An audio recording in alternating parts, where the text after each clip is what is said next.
Come with me to get a hair transplant. I was 28 when I first noticed I was losing my hair. 5 years on, the bald spot on my crown has widened, my hairline's receded, and the hair on the top of my head has thinned. So I decided to do something about it. On the morning of the procedure, the Met Office issued storm warnings across the UK.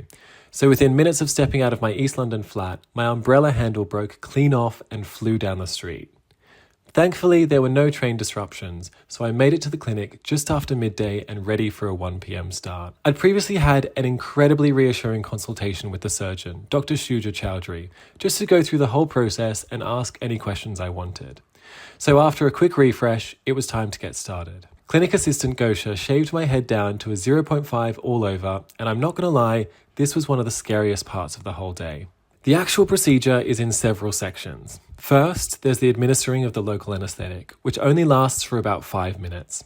This is often warned as the most painful part, but it honestly wasn't as bad as I was expecting.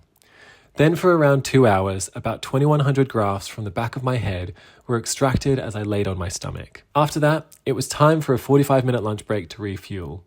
I'd made my order in the morning, a chicken sandwich, apple juice, and a chocolate bar. Then it was time to implant the hairs in the front and top of my head.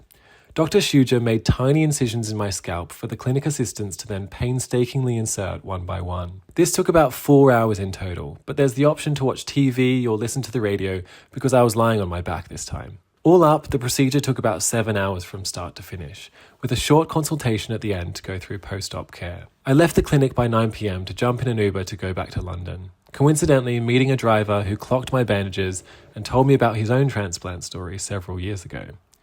Once I was finally home, I felt sore and tired, but I was also hopeful for a healthier hairline and a happier future.